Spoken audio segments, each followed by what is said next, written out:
Hi, everyone, and welcome to Hormone Challenge Week Day 5.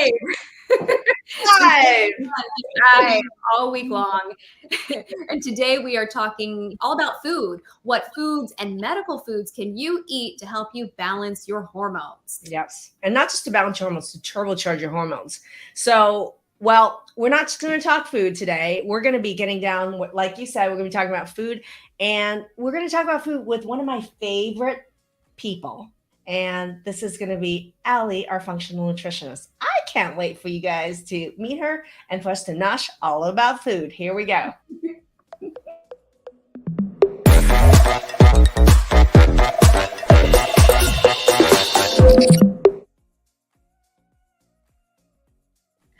Hello, everyone. Thanks for joining us once again as we go live during Hormone Challenge Week. This is day 5, and we're talking foods today. Dr. Maggie, we have had such a busy week so far. Yeah, it's been huge. And I wanted this. Hormone Challenge Week is a big give and a big give that it's a gift we give to the community that we are in with Transform. And it happens, once or twice a year is what we do it. There's a lot that goes into it. But the engagement has been just incredible. I mean, you guys have been getting tons of trainings on. We went over, we had a live success panel of people who successfully turned around their hormones, and they shared their journey, their victory, and their hot tips. We had the role of movement with Sue Hitzman, Creative Melt Method, where talked about melt. I even talked about martial arts.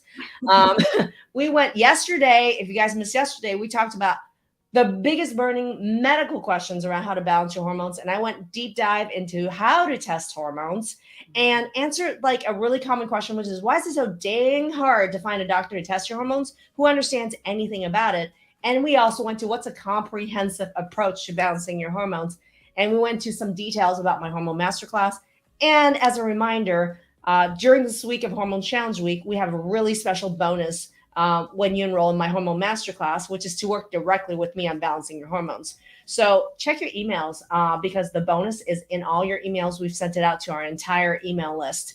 And if you haven't registered to join the challenge, I'll have my team share a link to join the challenge so you can download our guide. Has everything you need to know that's in there. And it also talks about what the bonus is for my hormone masterclass that's going to be ending on Tuesday night when this hormone challenge ends.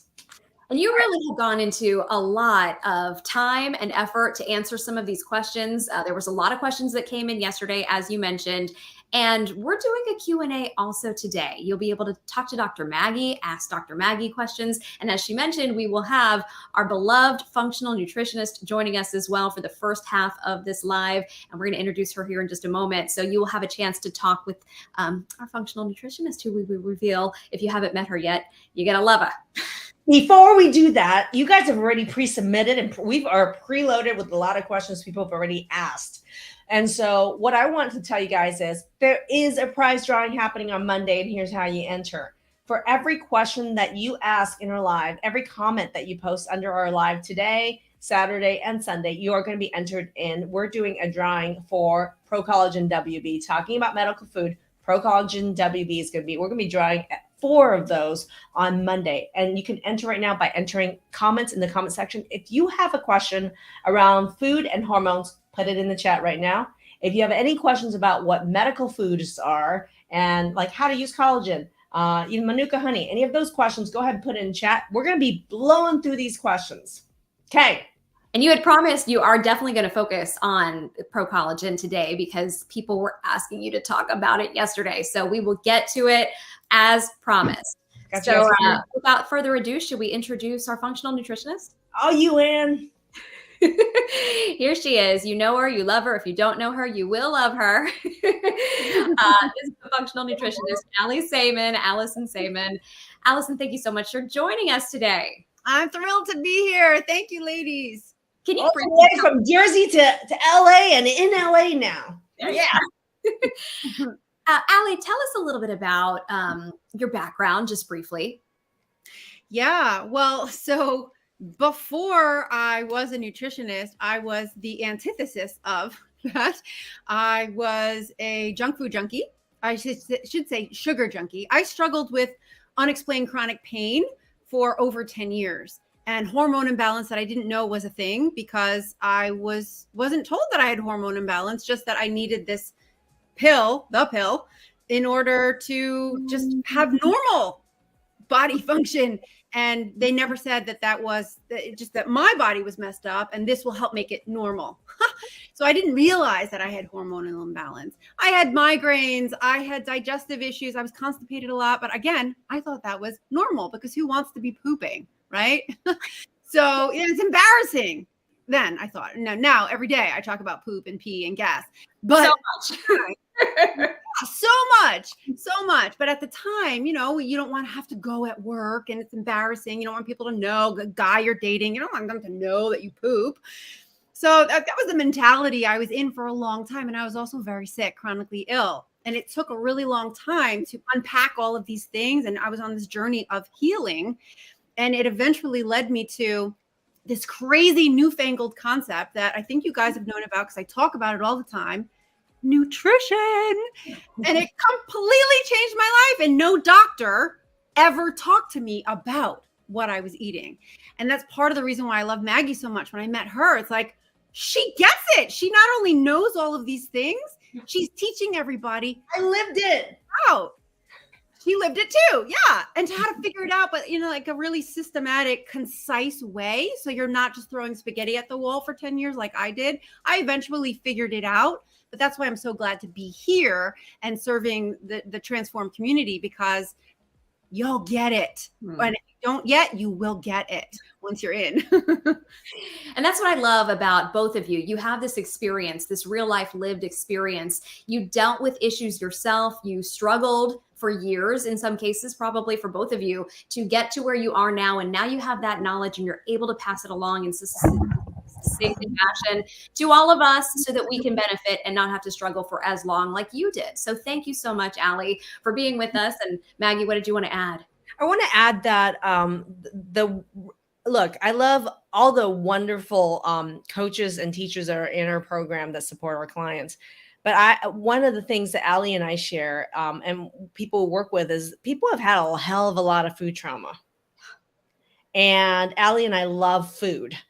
And that's why, you're my favorite functional nutritionist to work with, because you're the only nutritionist I've ever met that loves food as much as I do. And you use data just like I do in our Transform program. We have in our Transform program food mapping to precisely be able to tell what foods are actually triggering people's chronic symptoms, right? So I love the fact that we marry the data with our love of food and your deep functional nutrition background and your bubbly enthusiasm to help support people who've been through a lot of food trauma. Behind all this is a lot of fear, everybody. It is food trauma. So I think without further ado, what I would love to do is start having you, we're going to throw some questions at you and start having you answer some burning questions our audience has, because I can already tell based on the questions that there's a lot of fear behind some of these questions. Okay. So number one question that we're going to go ahead and dive right into, and in chat, everybody, go ahead and start. If there's one thing you already learned from the hormone challenge, go ahead and type it in chat. Every comment is entered into the drawing for Monday. If you have a question, anything nutrition, go ahead and post it in chat right now. We're going to answer all these questions. Okay.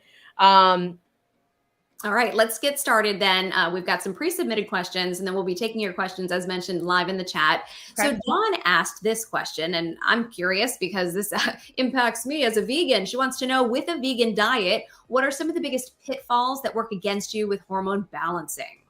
Yeah. Well, so I was vegan for a time, and I would say that I lean that way. I certainly ethically, that's where my mindset goes. But the issue, I think, is that there are so many products, like vegan products, that we can get caught up in all of this processed food. And it's the getting away from the processed food that will serve you best. There's between all of the preservatives and the genetically modified ingredients, like that's something I feel that's a big pitfall that vegans might fall into. And then also not realizing how much they can really make a robust meal in following the the golden triangle that we talk about all the time, the protein, fat, and fiber, you can still do all of those things being vegan. And don't think like you can't get enough protein. Of course you can. You can't get enough omegas. Of course you can. That was the of course I can is my motto, and it's your motto as well. And that's one of the vegan pitfalls that I think about is, beer and fries are vegan, right? The thing is, can we do vegan right? Yeah. And the answer is hell yes, you can. And the other thing is when someone's a vegetarian and vegan, they can eat so much food. So much food. And that's the biggest thing. I think people, you only know what you know. And so what we do here is always try to expand your horizons and what you might not realize. Oh, that's a thing. I could eat that. I never heard of it. And so being open to trying new things, trying new foods, finding that you might like it, might love it, or finding new ways to make foods that you maybe didn't like before, but you like it in this way. Maybe those veggies were so mushy the way it was prepared for you growing up. Yeah. But when you learn how to cook it in a different way, or maybe with some garlic or some olive oil or some lemon, and then you're like, oh my love it, but I used to hate it. And I know some people who are on here right now, we've had these conversations before, learning to love it in a different way, and it serves you so much better. Well, I think this goes into, there's a cruciferous vegetable question, Anne. Can you ask that? Because I want to talk about that. Yes. A lot of people have been talking about the all important cruciferous vegetables because you hear so much about them and they're supposed to be so good for you. But people want to know, okay, what's the deal? Are they good for hormones? And if they are, what else is maybe a great group of foods that's good for hormones? Well, let's start talking about cruciferous vegetables. Stacy mostly asks, what's so great about cruciferous vegetables? Athena, there's a lot of people who's asking that question. And then there's fear around cruciferous vegetables because of they think there's a perceived thyroid issue with it. Bullshit. All right. But that's the thing is there's so much misconception out there. So let's talk about why cruciferous vegetables, Allie? Cruciferous vegetables are filled with fiber. The fiber actually helps with fermentation. Yes. So good for your gut health. We absolutely need that because your hormones are actually made in your gut. So many of them are made in your gut. I mean, so everything starts in your gut. So spoiler alert, gut. But also if you have an excess amount of hormones, the cruciferous helps to detoxify them, gets it out. Like you need to utilize the hormones and then the metabolites from that, they have to be excreted out. And so your cruciferous vegetables are going to help you to do that. I want to point out I'm not a specific subscriber to a specific diet. I am totally not like our programs are vegan or vegetarian or keto or we have to tailor the hormone balancing to your hormone patterns and to your lifestyle diet. And also in our Transform program, your data around which foods you can and cannot eat. But around cruciferous vegetables, there is actually substances that are naturally occurring in cruciferous vegetables that help stimulate the liver to actually break down hormones, especially like estrogens, excess testosterone, which is really a modern plague, a lot of excesses of these hormones and how they build up, not only in what we eat, also a lot of it is environmental and in products that we use. So therefore, you cannot get enough cruciferous vegetables. I'll be honest with you. And there is an optimal way to cook to activate these chemicals that are in cruciferous. And Allie, what would be some best practice if you're going to eat cruciferous vegetables? First of all, what are cruciferous vegetables? Can we name some cruciferous vegetables so people know what we're talking about? Yeah, broccoli, bok choy, Brussels sprouts, cauliflower, and then also things like radish. I love radish. Yeah.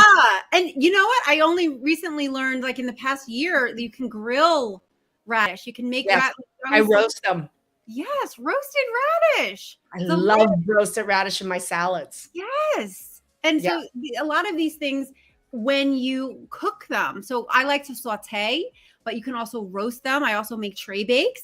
And so that just makes it easy. It's so less time consuming. You just chop them all up, or you can buy them pre-cut if you really don't have the time, but you just put them in the oven and roast them. Personally, I like to saute because I like them to get that perfect green color, that bright green color. And I don't like it too crispy and I don't like it too soft. I like it just right. So here's the thing. They actually have done studies around what is the best way to cook cruciferous vegetables to activate the most of these compounds that actually balance hormones. And it's lightly steamed. Lightly steamed. But it's not just steaming that what it is that for me, one of the things as a foodie is that you don't want to overcook your vegetables. But don't get me wrong. If you're going to put them in a soup and you want to cook them in a soup, that's fine. But if you're telling me like, what's the best way to retain the most hormone balancing aspects of it? Lightly cooked anyway. Lightly steamed, lightly sauteed, lightly, quickly roasted on the outside where the inside is still lightly cooked and there's still some crunch to it. I think that's really the best way. But here's the other question is going to be, and everybody, can you guys type in what your favorite cruciferous vegetable in chat is? Right. And Sheila just says she loves steamed veggies. Why not steam a ton of cruciferous? Right. But it doesn't have to be steamed is my whole point. Even though the study was done, it's the idea that you don't overcook it. Lightly cooked actually activates the most of those compounds. Even fully cooked, there's going to be a lot of benefits to it, just so you know. People are writing broccoli, and kale, right? And kale, there's like what I call dinosaur kale, and there's lacinato kale. I freaking love lacinato kale, just so you guys know. I don't do as when you actually cook kale, I take away the dinosaur kale, I call it the big one. I remove the stem from it. And if you're going to put in a salad, I really learned this just in the last year. You want to massage it with the oil. Like there's a whole thing around kale massage. I'm just letting you know. What is the hell is kale massage? Yeah, well, it makes it less bitter. So that's really helpful. Well, and I found that eating baby kale too also really limits that bitter taste if you eat baby kale. Yeah, I like to make chips out of it. In the dinosaur kale, I make kale chips out of it. And so my little guy loves kale. More kale, more kale, more kale. Yeah, exactly. And then on top of it, it's like there's these cruciferous vegetables that people haven't talked about. Like nobody says radish. And recently, I started taking radish and quartering them, doing, salt, pepper, or any spice with some oil in it. And I roasted it along with beets.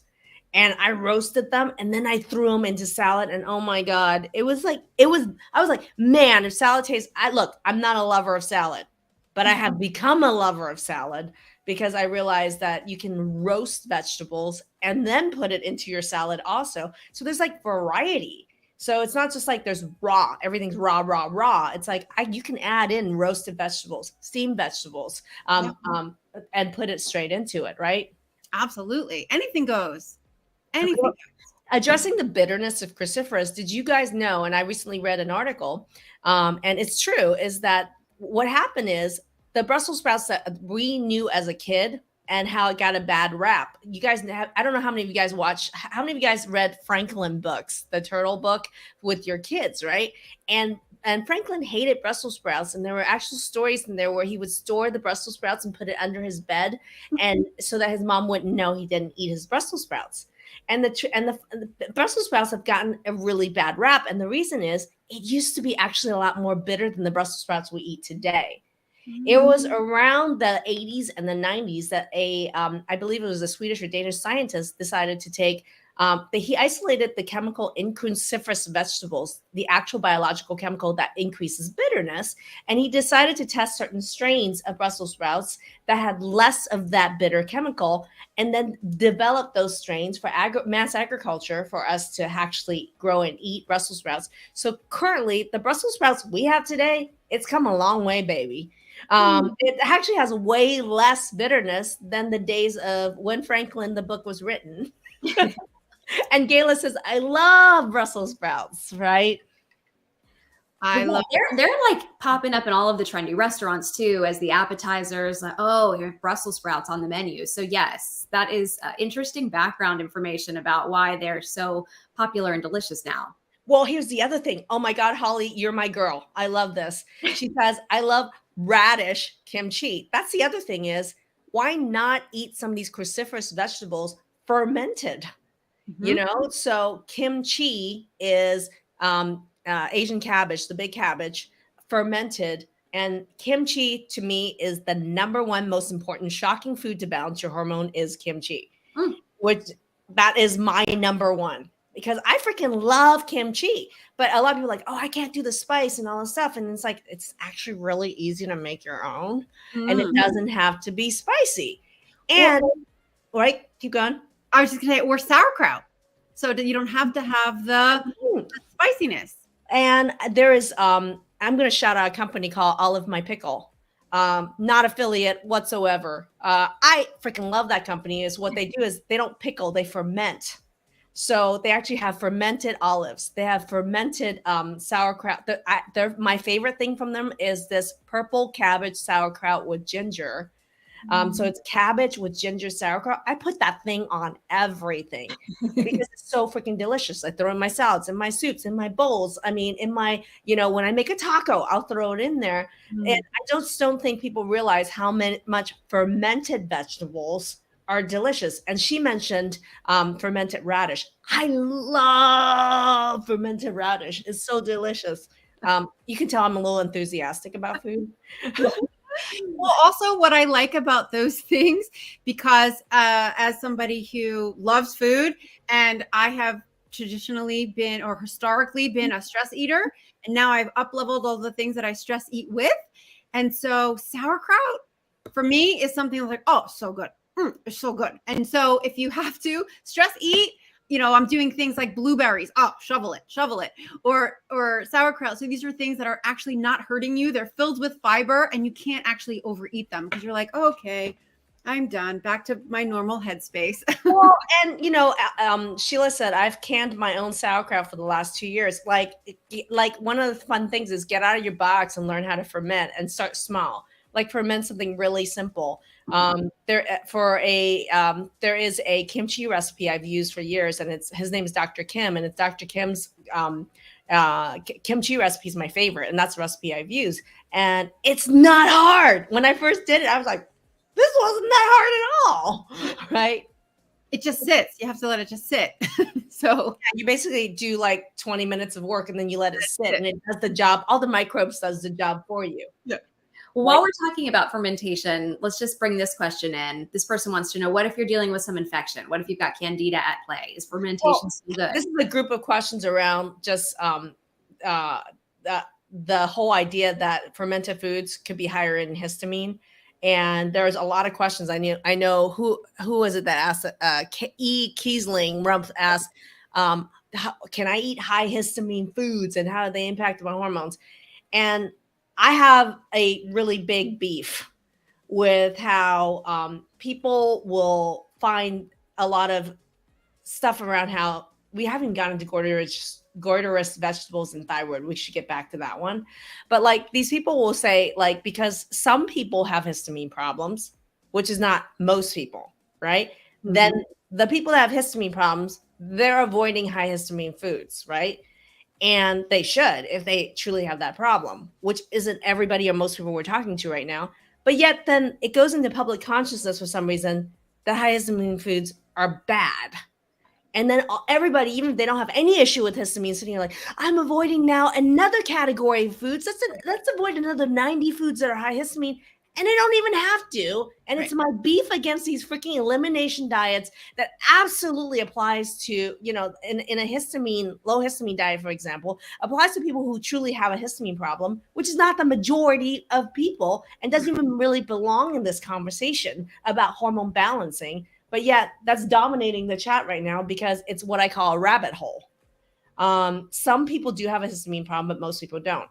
And, and here's an example. If someone's dealing with an infection, trying to kill infection, that doesn't necessarily mean they have a problem with histamine foods. And I don't know why they necessarily would be avoiding histamine foods per se. I don't want to digress into another rabbit hole about candida or gut infection. But Allie, high histamine foods, your take. Well, I was going to say, so it's processed meats are not helpful for your hormones. So if we're thinking it has nothing to do with high histamine. It has to do with processed meats.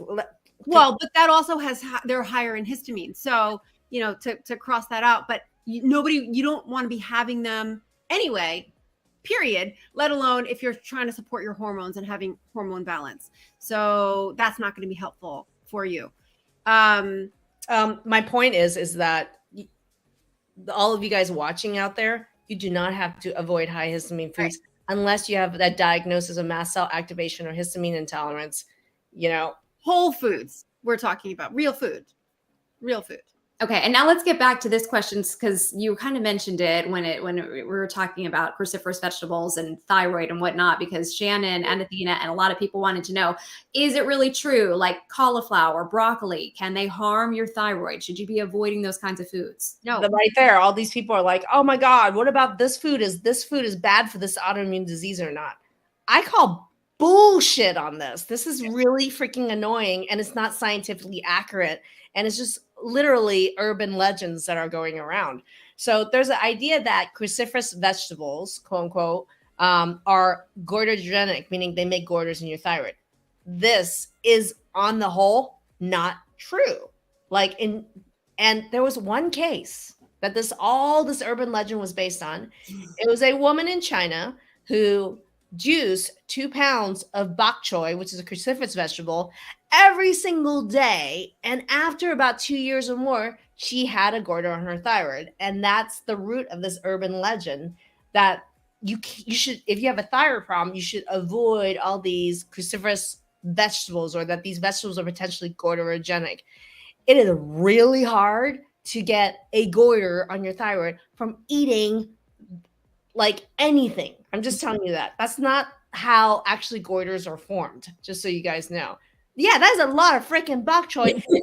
We've gotten 30 questions here in chat, people saying, "Oh my God, cruciferous vegetables are bad for the thyroid." I am a thyroid expert, and I am a Hashimoto's and Graves autoimmune expert as well. And I am a hormone balancing expert. This is pure raw bullshit and fiction.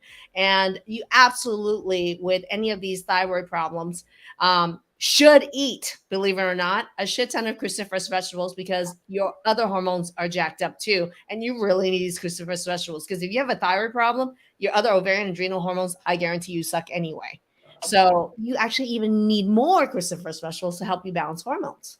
We're seeing a lot of questions about nightshades also. This isn't the only one. Another unrelated, that's totally an unrelated category. Nightshades have some chemicals in them that can cause some individual, 5 to 10% of individuals, to have joint pain or muscle pain or maybe nausea or stomach upset, which has, again, nothing to do, again, applies to 5 to 10% of the population. And yet it's like 10% of the questions popping up, another elimination diet for people. And nightshades have nothing to do with hormone balance, just so you guys know. So if you have a nightshade problem, okay, you're the 5%, 10% that have it, don't eat it, right?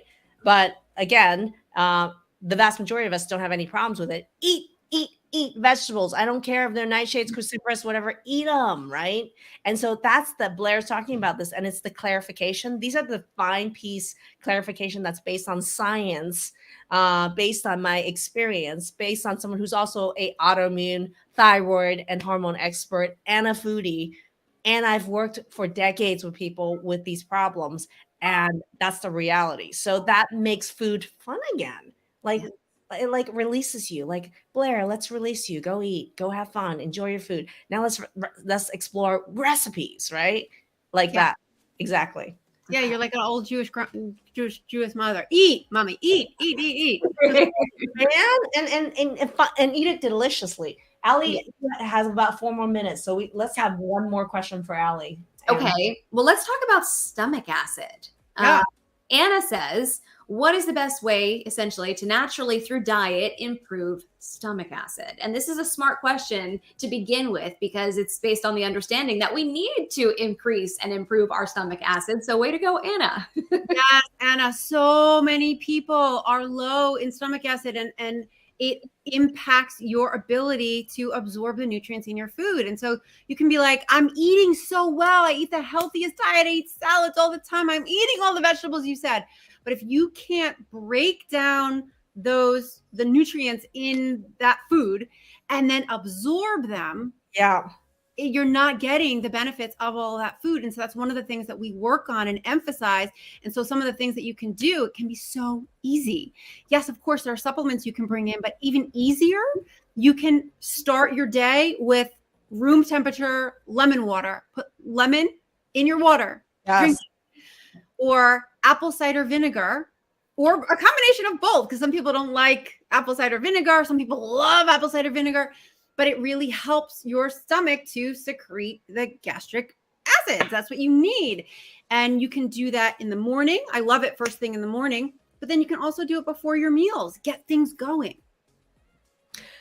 Awesome. So, Allie, it is your time. I know you got to go. Thank you for gracing us. So, Yeah. we're going to do is, everybody think if there's one thing you learned from Allie already, if you can type that in chat, that'd be really great. Ann and I are going to stick around. We're going to continue to answer more questions. So, Allie, I just was giving them a little taster of what it was like to work with you. It's fun, right? We're fun. We have a great time. Thank you, Allie. You rock. Appreciate it, Allie. Thank you so much. Have so much fun. Now she's got to go be a mom. I think you got to go pick up. I'm going to be a mom. Yeah. Okay. Bye. Right. So there's a lot of questions here around food sensitivities and people with allergies. I mean, we could even highlight some of those questions. Okay. This is a question. How does food mapping help asymptomatic patients, but with inflammatory markers still high? And Carolina, this is a very great question. And this is where I'm going to tell you asymptomatic means what? This is a very interesting point, which is like a lot of people assume that food allergies, which is something we deal with in our Transform program through food mapping. And if you don't know what food mapping is, type food mapping because we got so many resources around that. No one else on the planet is doing this process called food mapping. And everyone else is really talking elimination diet bullshit and bad testing. I can tell you that right now. And it took me 16, 17 years to really refine that process. And right here, she says asymptomatic patient. Well, we assume that allergy to food equals gut symptoms. So a lot of people call themselves asymptomatic because when I eat this food, I don't feel this problem. And in the meantime, those inflammatory markers tell me her body doesn't think so. Right. She's fully symptomatic. Inflammatory markers is a marker of inflammation that is happening in her body. Okay. Only happens because she has the result of high inflammation in her blood and in her body. Right. And there can be silent symptoms that it's below your perception, but that doesn't mean you're asymptomatic. So absolutely food allergies and reactions to food absolutely triggers all sorts of inflammation and histamines, right? So if you actually have an allergic reaction to a food, that's when a lot of people in the comment section is like, what do I do about everything I eat bothers me? Well, or I did this test. Somebody else just said, I did this, someone else just said, I did a food sensitivity panel recently, and I'm sensitive to all gluten and even some gluten-free grains, lemon, tahini, all this stuff, right? But here's the problem is that when you're talking about trying to test for food sensitivity, there is a lot of bad tests out there. And I'm going to ask the alumni to chime in on this one there is a complete misunderstanding of what these results mean, because in high inflammatory individuals, highly reactive individuals, there's a lot of bad tests, first thing. Secondly, even on a good test, you can have a lot of what we call false positive and false negative. So I love the fact that in our program, Transform program, I actually train people on how to know if something is a false positive or false negative. So you know exactly with precision which pieces of data apply to you. And my inflammation has decreased tremendously since the program. And so food mapping, I can't talk about nutrition and hormones without just introducing you guys to the concept that food mapping, for anybody that is feeling like they have an allergic reaction to foods and they're spending money and time trying to get these mail order tests or working with the provider on allergy testing, it really doesn't help, unfortunately, that much, because there's a lot of problems with the data itself, as well as provider understanding of these false positives and false negative. And then as a result, the patients are shit out of luck with that. And so and Kara says, my food mapping results very different from previous testing, much more accurate. By accurate, I mean, her old results were wrong. And so she was able to add back many, many foods back in safely without issues. Amazing. And Dr. Maggie, that's what you always preach. You want us to have access to as many foods as we can have in our diet, because that's what we want, a well-rounded, full diet. We don't want to eliminate entire food groups in some cases. I interviewed one person who had, before your program, was only eating 2 foods for a period of 2 years before this, just because they were so unsure what was causing them issues. And then when people go through the program and do food mapping, they're able to, more often than not, incorporate so many foods that they had been avoiding. Yeah, absolutely. So I find that in when we're talking about the Transform program, which encompasses food mapping, hormones, gut healing, infection, inflammation. I mean, it's the kit and caboodle program that we're talking about, the Transform program. And some people really need help in all those areas. And so in that program, like for me, it is critical for food mapping, for people to teach them how to understand this. And it's really eye-opening. And then it's so interesting that by and large, they look back and they're like, man, I spent a lot of time and money avoiding things I didn't need to. Somebody's talking about, how do you do this on a budget? Well, the most important thing is, don't get shitty results, right? If you get shitty results and you're avoiding 80% of food on the planet, and only you could eat this 20% of food, that's really restricting and limiting. And that's when, like, you end up spending a lot of money on the testing, but also a lot of money on foods that actually could be triggering your problem. So I was doing it. I was eating a ton of it every single day before I went through food mapping. Yeah. So, but you had a question I didn't want to miss. I missed answering that question. You said, did I miss any part of that food mapping question? So back to hormones, which is that we're coming back to hormones, and this is Hormone Challenge Week, is that some people in the Hormone Challenge, and I can see in the chat, is struggling with reactions to food. And bringing it back to digestion is that if you have a digestion problem, you are going to react to a lot of foods, because the digestion process, actually, like just taking stomach acid alone, will break down the allergenic particles of food into smaller and smaller particles, so they're no longer allergenic. So you're actually decreasing allergen load when you actually properly digest your food. Which is why when people say, what can I do on a budget? Well, eat a big variety of food that you know doesn't bother you. That number one. But number two is digest it, like a really good multiphasic digestive enzyme that's minimal number of ingredients, right? And take that with your food so you can actually absorb and digest the food to decrease the allergenic particles in it. But you can also then help digest the food so that you can break down the food so it's absorbed. So all those things that you're eating the cruciferous to help break down your hormones actually work, rather than having undigested food that causes a lot of stomach upset, bacterial disruption in your gut, and bad bowel habits on top of that. And when we're talking about allergens, this person asked a question, and I don't know if there's maybe confusion here that you want to clear up or anything, but it is interesting. You know, we talk about avoiding allergens that are causing a firestorm in your body, but they're saying with children, the conventional medicine world, and the idea now is to do these slow, steady introductions to help build up a tolerance to allergens. What's the right way to go about this? It's called the blind leading the blind here without accurate data. So I don't care if it's children, somebody with mast cell activation, who's just reacting to a lot of stuff. It's like, these are principles around this, but it's like slow, steady exposure of what, right? Of stuff 100% is triggering your kid. Good luck with that. That's wrong, right? But slow reintroduction based on data of foods we know is not triggering your kid, 100%. And that's what we do. But we digress. I do want to focus back on hormones. Hormones. Okay, so let's talk about, and I would love to get into some of the medical foods as well, because people do have a lot of questions. Green tea. I saw a question about green tea. Yes. And yes, green tea does count as water, Cindy, for because there's so many health benefits to it. So green tea has actually an active compound in there called EGCG naturally. And it's natural compound, and green tea and caffeine amount in green tea is much lower than black tea, just so you guys know. So I love green tea and I love matcha. And if you guys missed, I did a whole medical food training where I talked about, and I made my own, I make my own matcha latte like every morning. And so there are the green powders of matcha has a very higher level of EGCG in it. Really great for hormone balancing for everybody. There's nobody who shouldn't do green tea and a matcha latte unless you're allergic to it for some reason, right? So it does count as water, but has a lot of medicinal benefits. This is where we talk about medical food, because can you take food and concentrate it, dry it, powder it, put it in a form in which way that it actually is like food as medicine? And the answer is yes, and hell yes. And that's what matcha latte is. But I actually demoed this where I said, take Love My Greens, okay?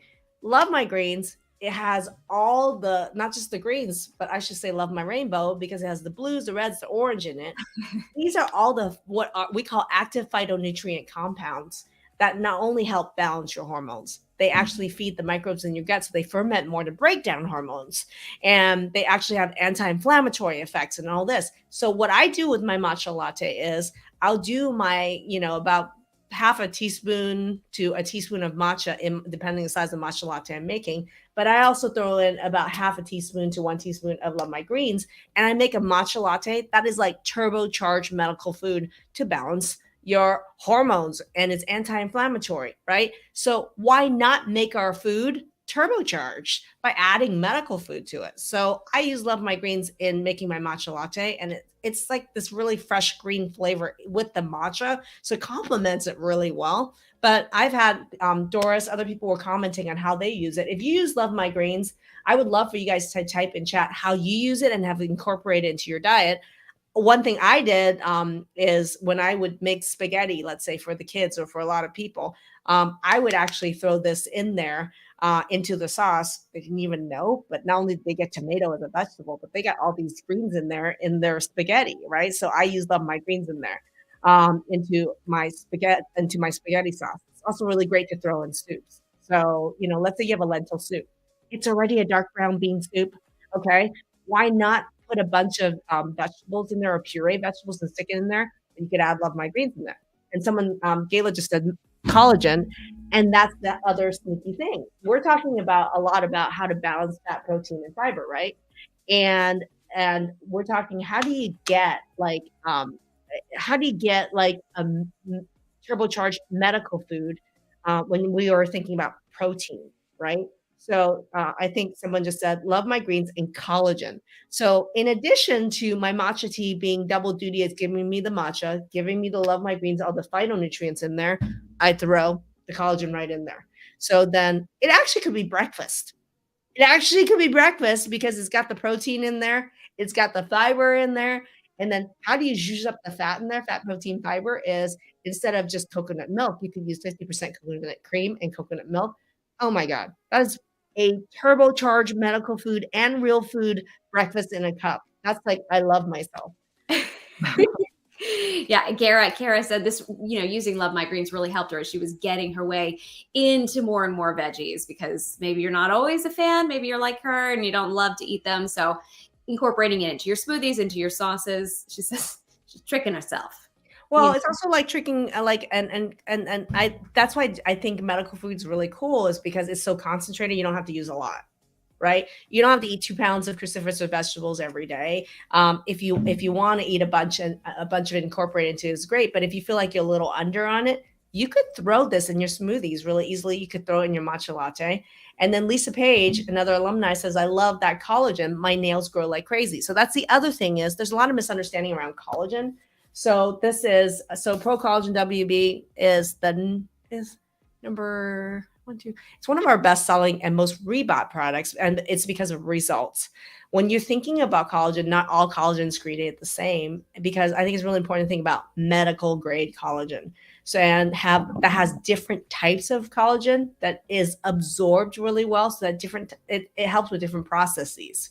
So I think about people with leaky gut, and one of the things about collagen that's really cool is it can coat and soothe the gut. That's number one. So anybody with leaky gut and you're like, I can't eat a lot of stuff, it's a clean single ingredient like item, right? So the smaller number of ingredients, the more you're able to tolerate it. So for me, anybody that's joining our Transform program, for example, that has they have poor tolerability, a lot of diarrhea, or they can't tolerate a lot of different types of things, collagen's always my go-to to just start, right? Because it's easy and you can incorporate into so many things. If you guys check out the medical food collection and you go to the Pro Collagen WB, I have a video on there in 10 ways I personally use collagen. And the thing is, one of the things is it helps coat the gut and address it's a gut coater and soother. Number 2 is it's really easily absorbable as a molecule from your gut to the proteins, easily absorbable and broken down so that it presents as protein and a steady state of blood sugar into your body, which is really critical for hormone balancing, is stable blood sugar throughout the day. So a lot of people who then, may not want to eat breakfast, may not want to eat a meal. They can drink your meal and they can have and use up the protein with Pro Collagen WB right in there. So you can put it into your matcha, and that's breakfast in a cup. How many people don't want to eat solid food in the morning for breakfast? Make yourself this matcha latte with the matcha, with the Love My Greens, with the Pro Collagen WB. You could even use half coconut milk, half coconut cream. Voila. That's like, oh my gosh. That's my favorite. Does brand of collagen matter? Because, or what is going on if somebody says, hey, I've tried collagen in the past and it didn't sit right with me?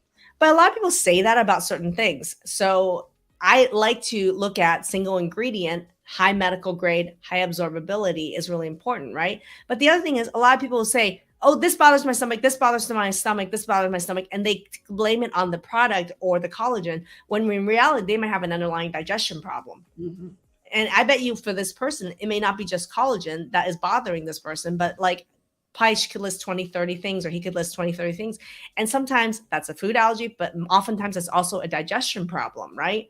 So, but if it's like really isolated, everything else is optimal, but you eat a particular brand of collagen and that happens to you, you may have an allergy to that product, and that product, it might be brand related, it might not. So I would be saying for this person, I would definitely look at addressing digestion, number one, and with digested, one with small meals, two with big meals.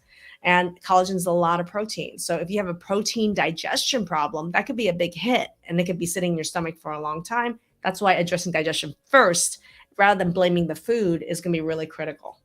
Okay. A lot of people asking about Manuka honey. Can we talk about Manuka honey? They want to know, how do we use Manuka honey? And do you have anywhere that you suggest best type to get? Yeah, so I would love the team and to get the link for Steen's Manuka honey that we've shared. We have several interviews with the owner of Steen's Honey, and there's so much to go into it. And we did 2 1-hour interviews with them, so there's a lot to it. But I can tell you right now, brand absolutely matters. That a lot of things has the label of Manuka honey that are not actually raw Manuka honey that has the health benefits that you're trying to get. That's the problem. It's only New Zealand, by the way, that really has these high, strict standards for what can be called Manuka honey. Outside of New Zealand, anybody can call their product Manuka honey. It doesn't even have to any Manuka honey. And specifically, Manuka honey is honey that is from a specific type of tree that is, you know, that does grow around various places in the world, but standardization of what is called Manuka honey is only really high out of the country of New Zealand. Mm-hmm. And then on top of that, even manufacturers within New Zealand, a lot of them call it raw, you know, and they claim the word raw, again, isn't regulated. And even in New Zealand. So one of the things I learned from the Steens when I actually learned about Manuka, yeah, you watched the interview yesterday, purchased today, their brand of honey is actually raw. It actually has the health. It actually brings the benefit that you want. So what are the health benefits of Manuka honey? It's a prebiotic. Prebiotic feeds the good bacteria in your large intestine, helping them ferment and break down hormones. Number 2, it has antimicrobial activity. It can actually kill infection. So somebody said they were brushing their teeth with it. So you can even make a face mask with it. I actually have a link to the Manuka honey where I think there's a guide on how to use Manuka honey that Steen's Honey created in conjunction with me, where I think there's a recipe for me and there's a recipe from the Steens that is in there. And you can use it as a face mask to be anti-inflammatory for the face, antibacterial for the face. You use Manuka honey. You can put it. I take it. You don't want to boil or cook it because that will remove the benefits from it. So I like putting. When you have tea or coffee, any drink, you can just put it right in there, not boiling. As long as it's out and not boiling, you can put it right in there. I actually, for example, when I had the big C and my throat was killing me, I took a 1/4 teaspoon of it and just chewed it and swallowed it, and it's great. In our programs, we have a lot of people dealing with sinus and dental infections that are chronically seeding their gut. And I love working with teeth. We talk in our program Transform, we talk about dental microbiome as well. And so one of the things that can be done if people have a lot of gum issues is actually to chew raw Manuka honey And Paul, who is the master beekeeper and owner of Steen's, he had an infection in his gut.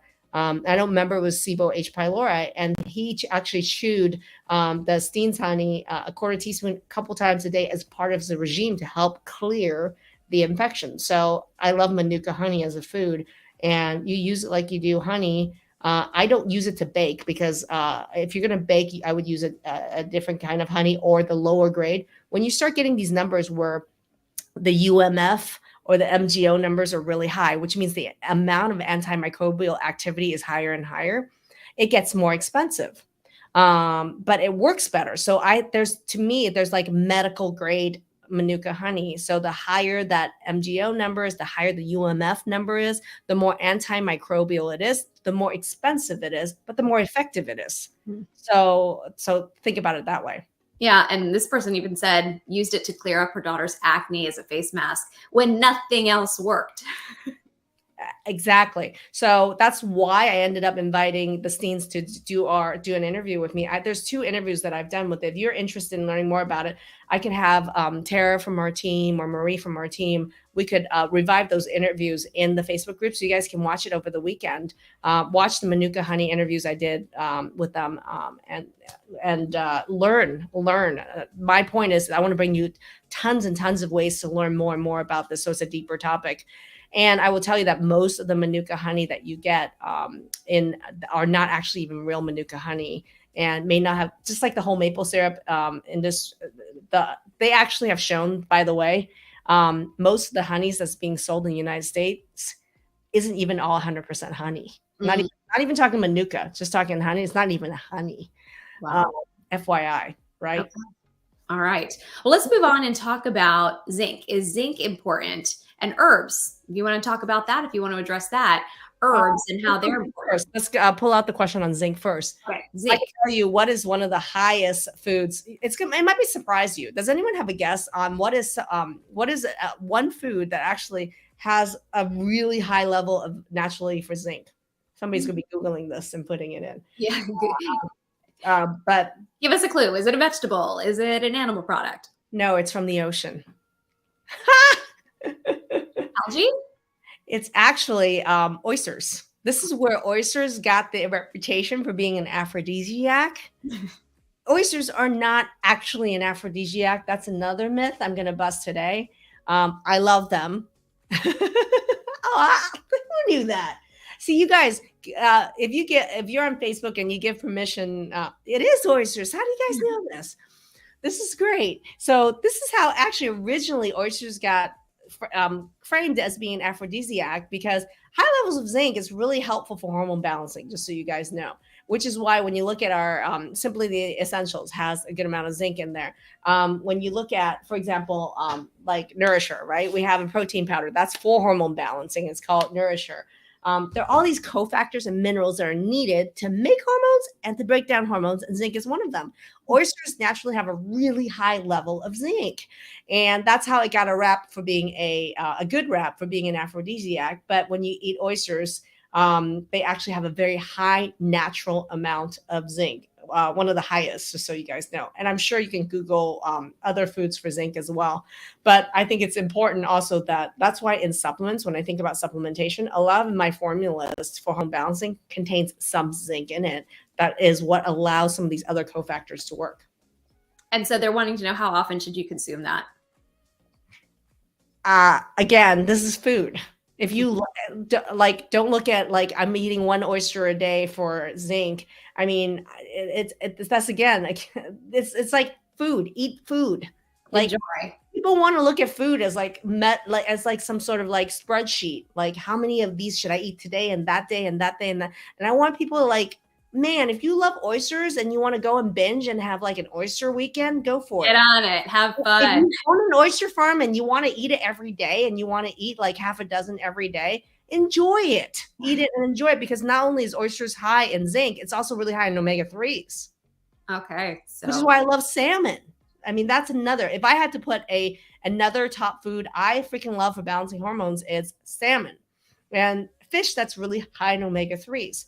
You know, if you're not gonna be, Pro Omega 1000, right? Get tons of omegas in. We talked about this earlier in the week. But how do we dietarily get that in every, as often as we can? Eat fish that are high in fat.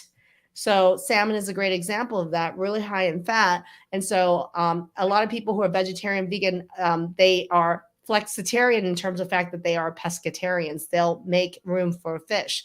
And I'm going to say, if you're a vegetarian, vegan, and there's one protein you do want to add, that's from an animal source, it would be fatty fish. And we're talking fish like salmon, we're talking like mackerel, sardines, these fish, not the big steak fish that are high in toxins, mercury, metals, things like that. So small fatty fish is where the game is on. I mean, if you really want high omega-3s is critical for making hormones. It's really anti-inflammatory. So it actually is, for anything, for pain, brain fog, mood, autoimmune, like it's really critical to get really high quality omegas in.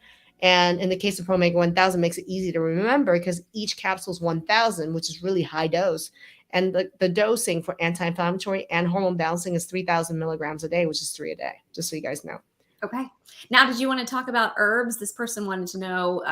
So herbs are medicine. So which is why, like in our food mapping process, we also test for like 20 different herbs.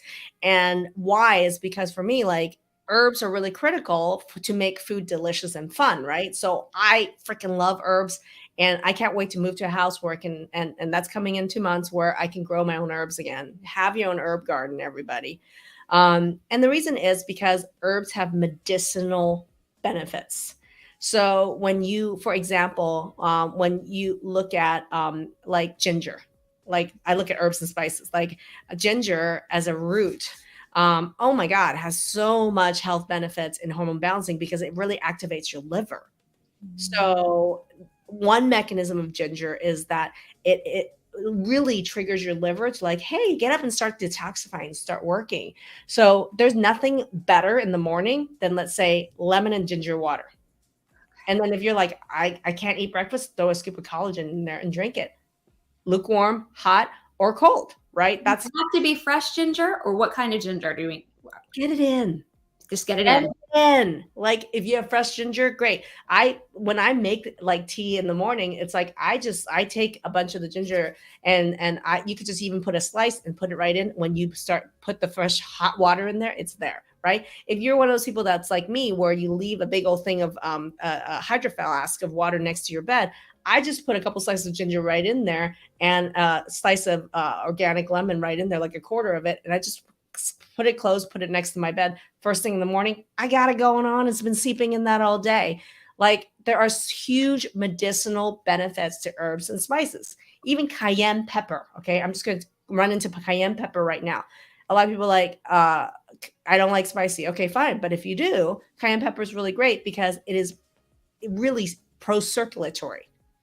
It's really pro-circulatory. And also, cayenne has something in there that it helps with something called substance P, which is a pain blocker.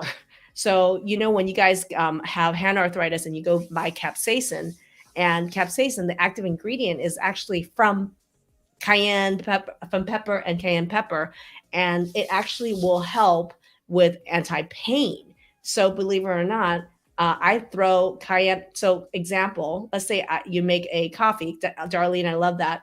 So, but think about it. If you make coffee in the morning, and I do drink coffee sometimes as well, is that I will throw cinnamon on it as an herb to help for blood sugar balancing, right? As an herb and a spice. I'll also throw a little cayenne in there because it's anti-inflammatory and it is pro-circulation. So how many people have Raynaud's and have circulation problem? Well, why aren't we throwing cayenne in your food to actually improve the circulation and have it be also anti-pain, right? That's a superfood right there. There you go, right? And then someone said, I like that you recommend incorporating herbs. Lots of MD dismiss herbs. They dismiss herbs because they have no training in herbs. I mean, when Hippocrates, at the time of Hippocrates, when he started medicine, really saying that there are people that should be healers and doctors, what were they working with? Herbs. When you look at Eastern ancient Chinese medicine around for thousands of years, what did they work with? Herbs. Some of the most powerful medicines we actually currently have Where are they from? Plants. Plants. So you're damn right I love herbs and spices because they taste good and delicious.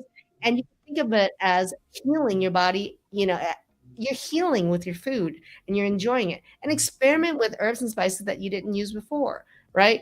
Like if you didn't use rosemary before, start using rosemary. And if you grow rosemary, why not use rosemary and use it to steep your tea with your tea? Why not?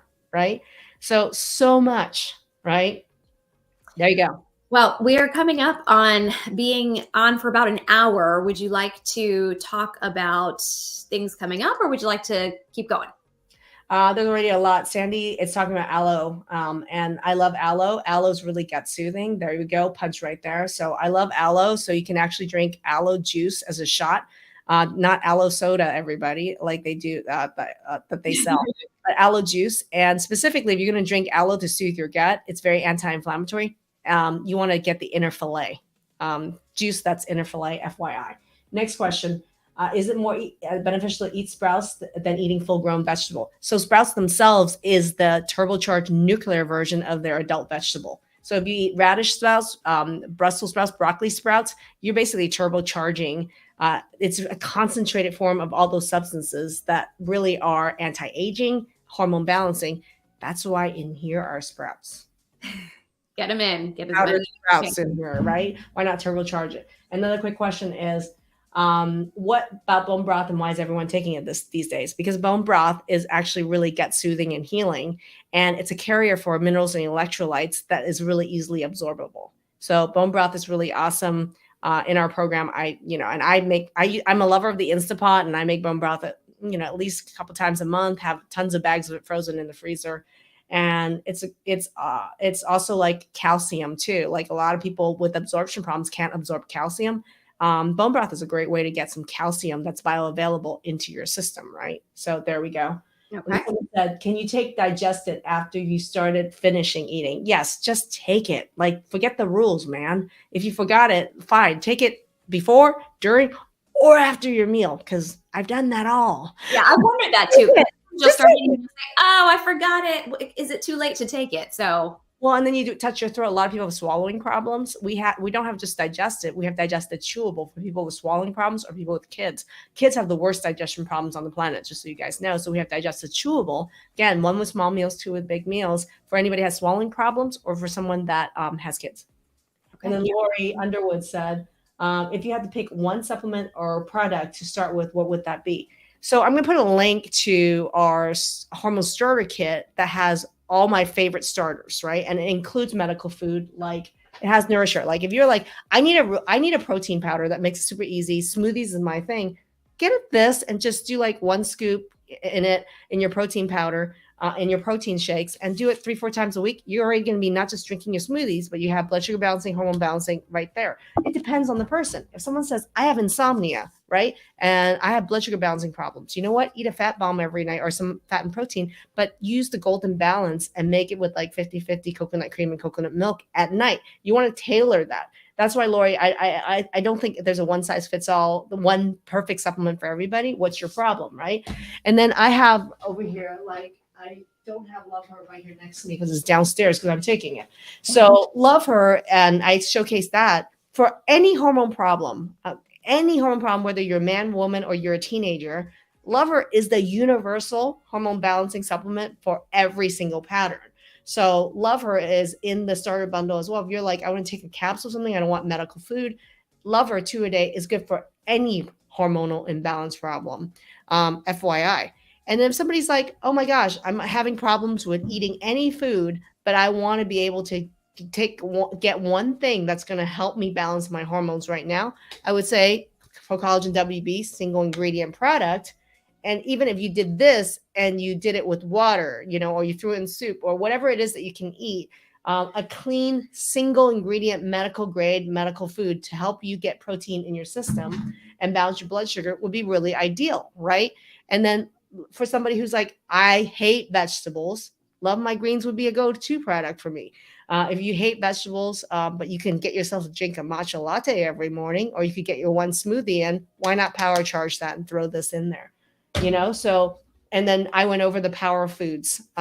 We talked about cruciferous vegetables. We talked about manuka honey. We talked about lemon and apple cider vinegar. I talked about ginger. I talked about cayenne pepper. I talked about what did I talk about? Omegas like salmon and Pro Omega 1000. Here's the thing. If you're a person who doesn't eat enough fat in your diet and you have tons of hormone or inflammatory problems, Pro Omega 1000 is going to be your go-to because it's got the fat in there, it's got the omega-3 in there, and it's got the results that you want.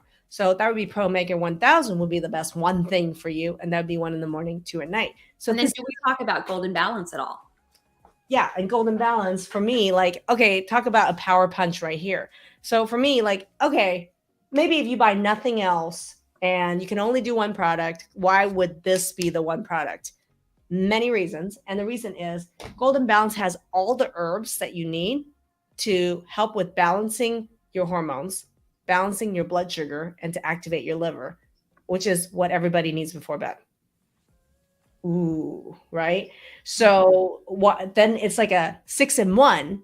And the cool thing is it's got all those herbs, right? But number 2, it's got the collagen in there. No. It's got the protein in there. But if you're like, I want to add more collagen in there, you can add more if you wanted to. So it could be the snack before bed if you want to add more collagen to it. The other thing is, how do you get the fat in there? It comes with the coconut solids in there that provide some fat. But what you can do is I make mine with half coconut milk and half coconut cream. So it's like this ooey gooey, yummy deliciousness. It's the Cindy said it's a big mug of I love myself every evening. There's actually a video of Cindy talking about this is the cup of mug of I love myself. So in a way, we're using food as the vehicle to get all the supplement and medication, I guess, supplements as medicine in one product. So I think, some people just don't like to take pills. Some people, so something yummy and delicious that's like a treat to you every single night, like Golden Balance, would be a great gateway supplement medical food to turbocharge this. Okay. Do you want to answer a few more rapid fire ones? What about, okay, I saw this asked a couple times. Somebody wanted to know earlier, are your supplements all gluten-free? And now somebody else is asking. Hell yeah. Yes. And somebody else wants to know, are they vegan? And many of them are. Yeah. Many of them are. There are some supplements in the hormone line that is, once people get their results, that we call glandular. But none of the products we're talking about is glandular. None of the hormone. And you could clearly see it on the label. So by and large, I would say probably about 80% of the products, if not 90% of the products in the store are actually vegan as well. But you can check the label as well on that. Okay. Just have a couple more that are starting to populate in, somebody wanting to know if you can't eat fish, what would you recommend for omega-3s? Oh, that's a good question, Sandy. So this is where you really have to personalize, right? This is why in my hormone masterclass, you guys get to work with me for an entire year, and there's intensives where you can come and bring these questions to me and to Allie, right? And in our Transform program, same thing. We got to personalize these answers. And then when you add, in the Transform program, the food mapping results, that's even more fine tuning in data, right? But when you look at other sources of omega-3, walnuts is a really good source of omega-3. Right. And then on top of it, too, if you're thinking of supplementation, algae-based omega-3s are available. So you can use algae. Algae can be a source of omega-3s as well. So there you go. But you can also, walnuts is certain nuts are a really good source for some of the omega-3s as well. Okay. Dr. Maggie, everybody's just thanking you so much for your time. And they're saying they've learned so much great information. Somebody said they feverishly were taking notes on all of this, and they've learned quite a lot today. So this is literally 1%, 0.05% of what you're going to get in my hormone masterclass, just so you guys know. So we're not even here with the slides, the teaching that I'm doing. We're just answering some questions. But this is literally 1% of what you're going to learn in any of our programs. Or 0.05, call it that. Let's talk about what's happening tomorrow. Tomorrow, I am doing a fireside at my house. You're invited. So tomorrow at, what time are we doing the fireside? I think it is 2 p.m. Pacific Standard Time. Ew. So Saturday afternoon, I'm doing a fireside at my house, and you're invited. I want to share with you my own hormone journey and my own hormone story. And I want to go through and show you what I've learned now in hindsight, and how actually everything that happened was really critical to where I am today, and how I can help thousands of people balance their hormones. So you're going to learn a lot, because it's going to bring up a lot of ahas for you as to your own history. Your own history and your own hormone story plays a lot into this. So I'm going to share my personal hormone story, and we'll see where we go from there. But I would love for you to join me at my fireside tomorrow at 2 p.m. Pacific Standard Time. Every comment here did enter to when the drawing we're having Monday night for Pro College and WB. The other way to enter is go to our Instagram right now. It's maggieyu.md.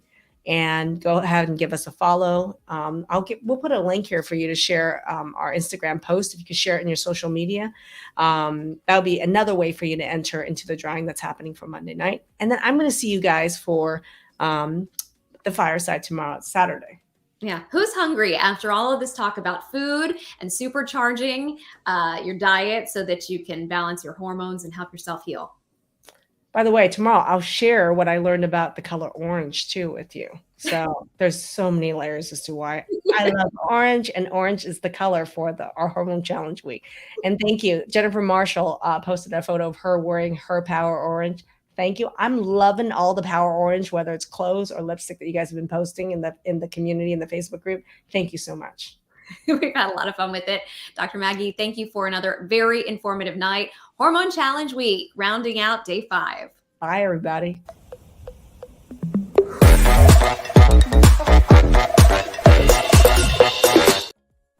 Woo, sorry. Bye.